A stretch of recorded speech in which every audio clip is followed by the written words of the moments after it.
आपने ये सुना होगा कि खाली दिमाग शैतान का घर होता है। एंड यही रीजन है कि काफी बार ओवर थिंकिंग खाली टाइम पे होती है, क्योंकि जब आपका ब्रेन पूरे दिन किसी मीनिंगफुल टास्क में एंगेज नहीं होता, वही cognitive energy random thoughts and over thinking में लगने लगती है। कभी कभी वो बस उन चीजों को प्रोसेस कर रहा होता है जिसे आपने कॉन्शियसली अटेंशन नहीं दिया। आज से 1 महीने पहले मेरे साथ भी यही हो रहा था। I was consuming so much कि जैसे ही मैं खाली होती थी, मेरा brain unresolved thoughts, memories and ऐसे पॉसिबिलिटीज पर ओवर थिंकिंग करने लगता था जो शायद मीनिंगलेस होती थी। इसे समझने के लिए आपको अपने ब्रेन के डिफॉल्ट मोड को समझना होगा।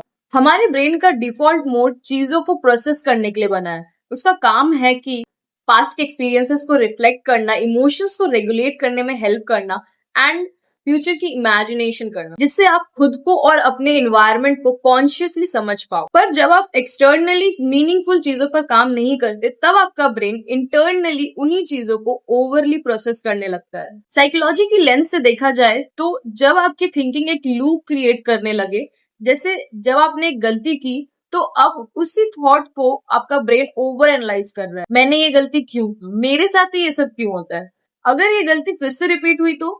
इसे साइकोलॉजी में रिम्यूनरेशन कहते हैं। वहीं नॉर्मल थिंकिंग में आप ये सोचते हो, मैंने ये गलती की, मैं इससे क्या सीख सकता हूँ और इसे कैसे इंप्रूव कर सकता हूँ। Women who think too much की author and American psychologist Susan बताती है कि नेगेटिव थिंकिंग नेगेटिव इमोशंस को प्रोलॉन्ग करते हैं, जिसकी वजह से वल्नरेबिलिटी इंक्रीज होती है एंड डिप्रेशन और एंजाइटी के चांसेस बढ़ने लगते हैं।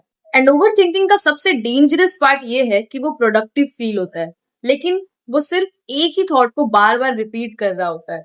नाउ इसे फिक्स करने के लिए इन 4 चीजों पे ध्यान दो। फर्स्ट, आपका कंजम्पशन कम से कम होना चाहिए, और अगर आप अपने फ्री टाइम में हो, आपके पास पूरे दिन करने के लिए कुछ भी नहीं होता, तो आपको राइटिंग, रीडिंग एंड क्रिएशन जैसी चीजों पे ध्यान देना चाहिए। बिकॉज इन टास्क में एक से ज्यादा सेंसेस यूज होते हैं, जिनकी वजह से आपके अनडायरेक्टेड एनर्जी को एक पर्पस मिल जाएगा। And I will personally suggest you कि आप किसी इंटरेस्टिंग टास्क से स्टार्ट करना। अगर आपको रीडिंग पसंद है लेकिन आप बुक से ज्यादा देर तक हुक नहीं रह पाते हो, तो थ्रिलर या फिर कोई ऐसी बुक पढ़ो जिसमें आपको सच में इंटरेस्ट आ रहा है। बस अपने टास्क को 3 से 4 घंटे ही देना, बिकॉज शाम के बाद आपका ब्रेन धीरे धीरे अपनी पावर को कम करता है एंड उसे रिलैक्स करने की जरूरत होती है। तो अगर आप उसे शाम को भी ओवर स्टिमुलेट करते हो तो ओवर थिंकिंग फिर भी होगी। Second, give your thoughts a place. Internet पे मेजोरिटी आपको राइटिंग एंड जर्नलिंग का सजेशन देंगे, बट आई विल से आपको video recording, audio recording and negative journaling करनी चाहिए।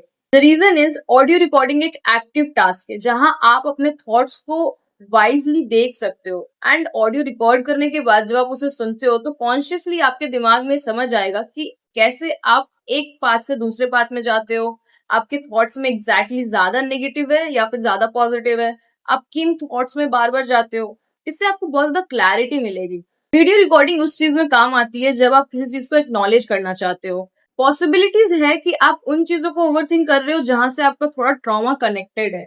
मे बी आप किसी से सॉरी बोलना चाहते थे, मे बी आप कुछ क्वेश्चनिंग करना चाहते थे, और मे बी आप किसी चीज को अकाउंटेबल लेना चाहते थे, लेकिन वो चीज हुई नहीं। So it's better to record yourself. Negative journaling is where you can write your thought as it is. Negative journaling में आप अपने थॉट्स के नेगेटिव पार्ट्स को भी लिख सकते हो। कई बार मैंने देखा है कि जर्नलिंग में लोग कहते हैं कि आपको सिर्फ पॉजिटिव लिखना है या फिर वो लिखना है जो आप करना चाहते हो, बट नो, अगर आप अपने थॉट्स को एज इट इज लिख सकते हो तो आपका ब्रेन काफी हद तक उन नेगेटिव और ओवर थिंकिंग वाली चीजों को रिलीज कर देगा जो शायद आप खुद के माइंड में नहीं कर सकते। इनफैक्ट इस वीडियो को बनाते हुए भी मुझे अपनी डायरी में एक जर्नलिंग मिला जहां पे मैंने सिर्फ नेगेटिविटी लिखी थी, एंड मैंने लिखा था कि कैसे मैं प्रोडक्टिव फील नहीं कर रही हूँ। तो ये भी एक अच्छा पॉइंट है कि अगर आप नेगेटिव जर्नलिंग करते हो तो कुछ साल बाद, कुछ महीने बाद जब आप उस चीज से ओवरकम कर लोगे तो आपको वो पढ़कर काफी बेटर फील होगा। Third, add challenges. आपको अपने लाइफ में एटलीस्ट 1 से 2 फिजिकल एक्टिविटीज करनी ही है। या तो वॉकिंग की हैबिट क्रिएट करो या फिर एक्सरसाइज करने की।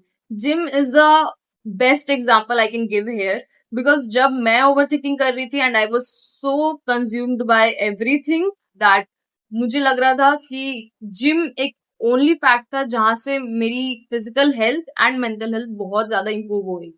Fourth, solve the actual problem. आपकी ओवर थिंकिंग मीनिंगलेस नहीं है। आपको खुद से क्वेश्चन करना है कि क्या आप किस चीज को अवॉइड कर रहे हो, स्केप करने की कोशिश कर रहे हो, जो आपके थॉट्स कॉन्स्टेंटली आपको बताना चाहते हैं. Lastly, it's okay to take time and move slowly. Bye.